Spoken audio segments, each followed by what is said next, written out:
put it in the freezer, and when she finds it, hopefully I'll be able to convince her to join me on camera, and I will teach her how to open this up. I didn't know they had locks, man.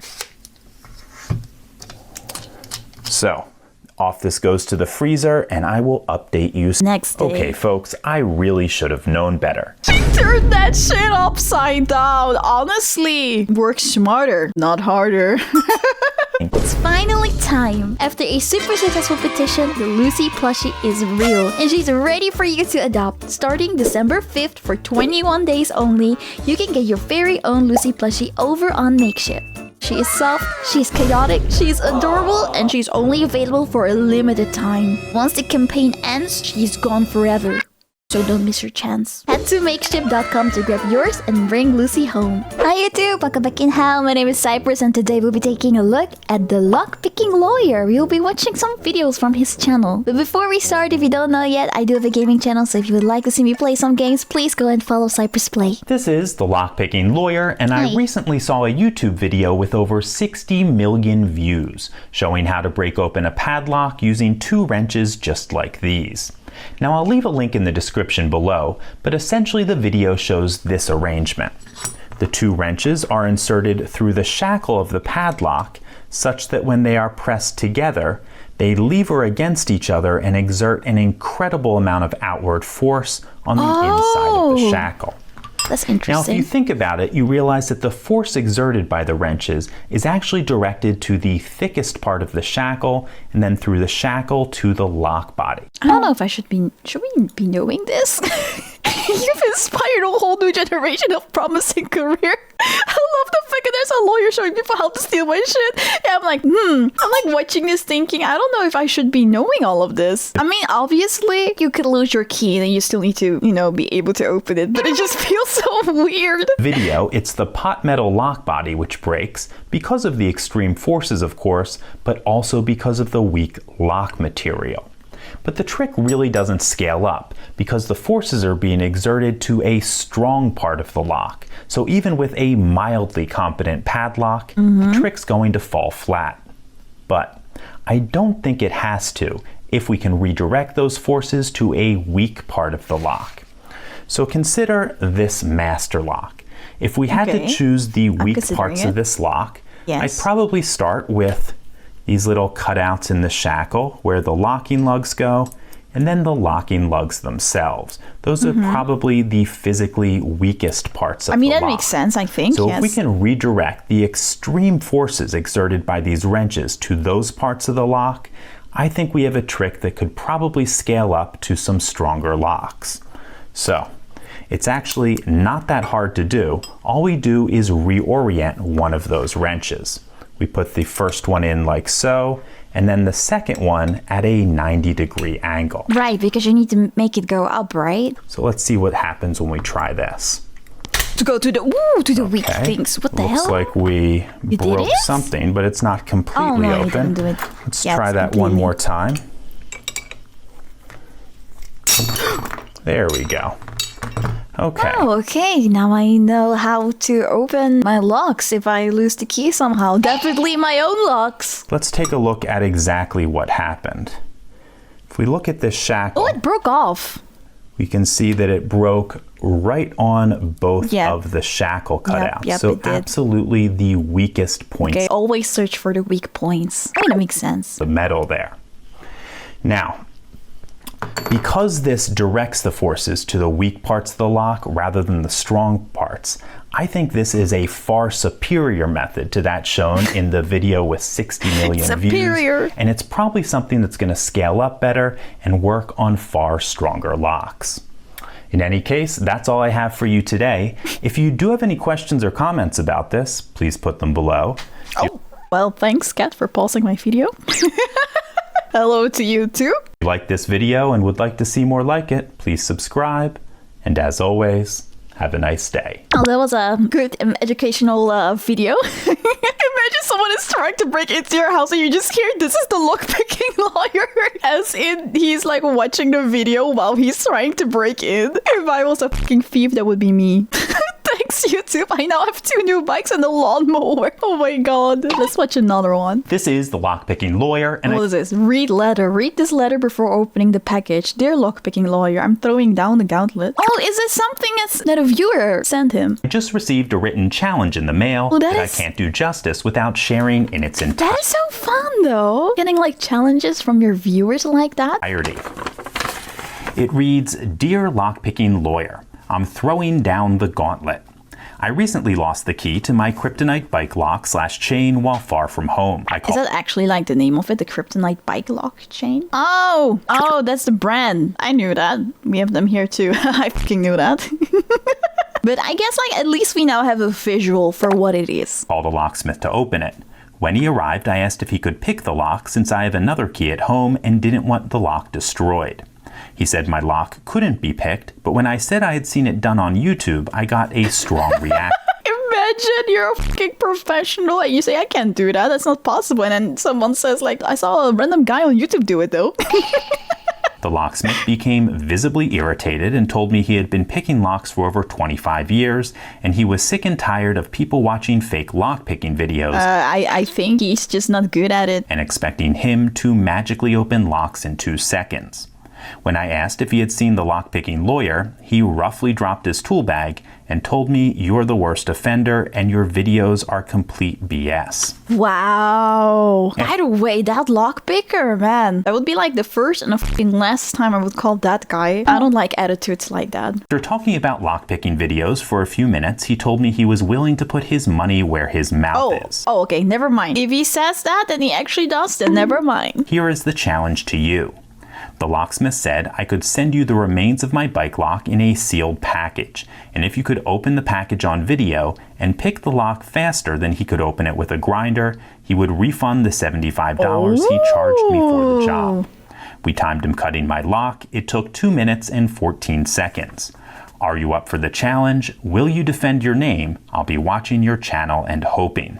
Kindest regards, Malcolm M. Well, let's see. Okay, we'll take a look at the lock in just a moment, but before I do that, I want to say a few words about locksmiths and expectations.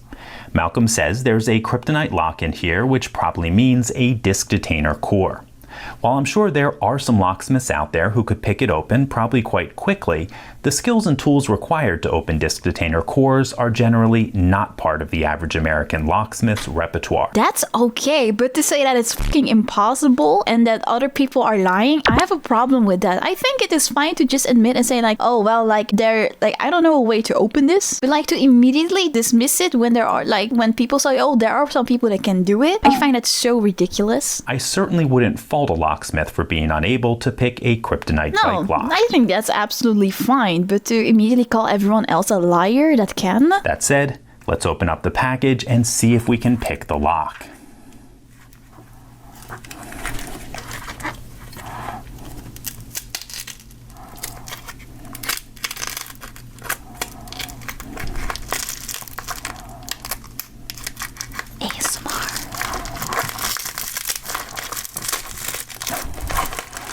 Okay, this certainly is a kryptonite lock. It's one of their evolutions. And it looks like it has the old version of disk detainer core. So let me get my disk detainer pick. And we will use a timer to keep track of things. Okay, let's see how quickly we can get this open. Oh, we go in immediately.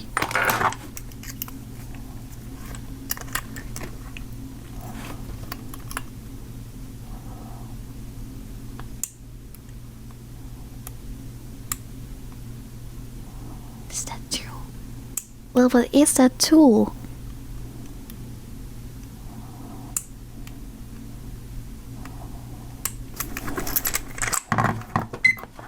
That was it? Seconds. Okay, folks, as you saw, beating 2 minutes and 14 seconds did not pose a significant challenge. In fact, I suspect barely took a breath. What? It's far less of a challenge than Malcolm will have trying to get his money back from the locksmith. In any case, that's all I have for you today. If you do have any questions or comments about this, please put them below. If you like this video and would like to see more like it, please subscribe. You can't just casually do that. And as always, Have a nice day. What the what did it even do? 4. Whatever that thing is, I need to buy it. $75 to cut a lock with a grinder? I wasn't aware that I'm a locksmith. What do you mean by that? Do you do that often? But you're not a locksmith. It took you longer to open the packaging than the lock. I'm going to be securing my bike with tape in the future. That makes sense, yes. Would you like to become a locksmith? All you need is a grinder and the ability to keep a straight face when asking for $75. Honestly, I wasn't even paying attention to the fact that he said it was $75. $75? That is crazy. This is the Lockpicking Lawyer, and Hi. today I'm going to attempt one of the most dangerous things ever caught on camera. I'm going to get between my wife and a pint of her favorite ice cream, and we're going to do it with this, a Ben & Jerry's U4 lock.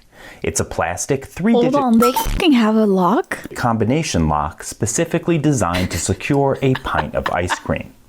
Now, this is a lock that is incredibly easy to decode. Why? In fact, I don't recall ever seeing a combination lock with I gates kind of need it though. that were so easy to locate by feel. But that's actually perfect for what I have in mind.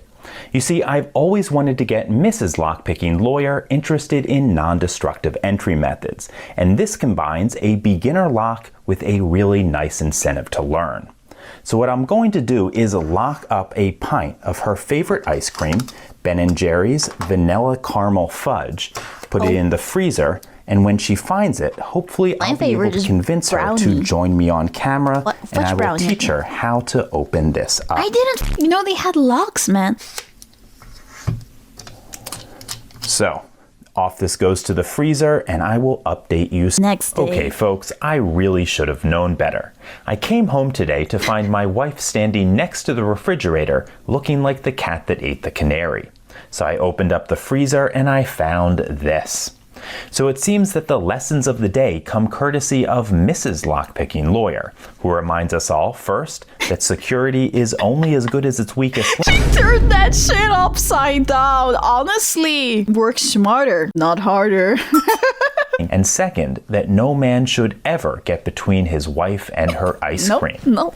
In any case, that's all I have for you today. If you do have any questions or comments about this, please put them below. If you like this video and would like to see more like it, please subscribe. This wasn't a lockpicking tutorial. This is a life lesson. The way he said, I've always wanted to get Mrs. Lockpicking Lawyer interested in non-destructive entry methods. Sounds like she's super into destructive entry methods. I mean, who isn't? He sounds so calm for someone who's probably sleeping on the couch tonight. She really showed him that there's no need to pick a lock when there's an open window. This is unironically a good lesson for security design, which makes its ridiculousness that much funnier. Why is that word so difficult? Ridiculousness. Ridiculousness. I've been saying this sentence like 5 times already, but you don't know it because I will cut it out. His wife is a woman of focus, commitment, and sheer will. She is a keeper. This is the Lockpicking Lawyer, and today we're going to talk about a security device that I'm called upon to defeat with some frequency. It seems that every couple of months, my wife or I come home from the clothing store to find one of these inventory control tags still attached to the... I had it once when I was like, I ordered clothes online because I don't want to go outside. I got the package and then it still had this fucking tag on it. So in the end, I still needed to go to the stupid store. I still needed to go outside because I couldn't get it removed. My wife is usually the victim, probably because she buys a lot more, but today it happened to me. Now, if you search on YouTube, you will find dozens of removal techniques, the most common of which is... I feel so fucking dumb. I didn't even search it on YouTube on how to remove it myself. Burning it off. Oh, but yeah, we aren't gonna do that. if you mess up, these little vials of ink will break and the garment is destroyed. Fortunately, there is a fast and easy way to remove these if you want to avoid a trip back to the store. It only takes a few moments, and all you need is a powerful magnet. Simply hold the magnet to the bulging portion of the tag. That would require me to go outside and buy a powerful magnet for it. I guess should buy powerful magnets for it when it's ever needed. The two halves together. As you can see, it comes right off. The mechanism inside is very simple. It's just a spring-loaded plunger that locks onto this. I hope people are not gonna get the wrong idea now of what they're gonna do. Don't do anything stupid now. Don't do anything stupid. Don't think about it. Don't think about it. Serrated pin. In fact, if I put the magnet on it, we can hear that plunger going back and forth. Let's lock it on one more time. can see that's attached, and we got it off. So, next time the store forgets to remove its tag, now you know how to do it yourself. But I'm confused. Didn't the alarm go off when you guys left the store? In my case, it was a package. So I guess that's how it slipped through because I don't know, because it wasn't a package. I don't know if that's how it works or not. But IRL, if I would go to a store, they still have a tag on it. And when you walk through the door, the alarm will go off. And avoid driving back. In any case, that's all I have for you today. If you do have any questions or comments about this, please put them below. If you like this video and would like to see more like it, please subscribe.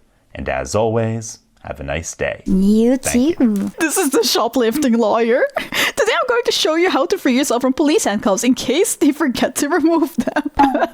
Apologies for the poor audio quality. The changing rooms have a bad echo in the shop. I love the comments, man. This is great for when the store forgets to take those pesky tags off. Like I said, I'm kind of confused because normally if you bought it in the store, you walk out, at least here in the Netherlands, you walk out, the ports will go off, the alarms will go off because it detects the tag. That's why I said the only time that it really happened was when I ordered something and somehow they gave me something with a tag still on it. But I'm confused, if you went physically, did you return home with the thing on it? Because I'm shouldn't you have been aware that it's there?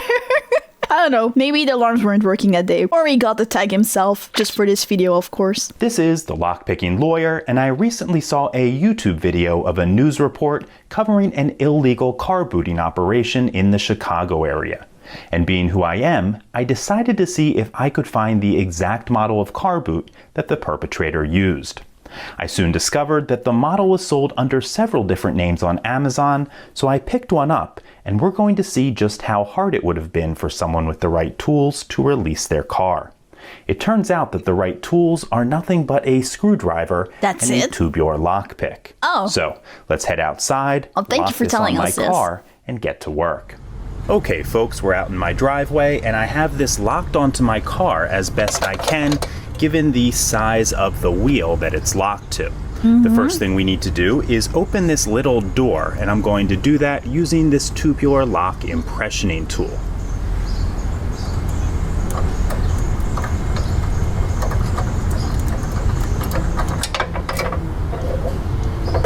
Okay, now that we have the door open, I just need to loosen a little screw there.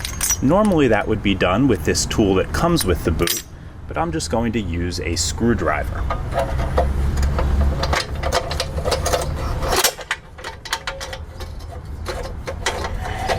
That's it?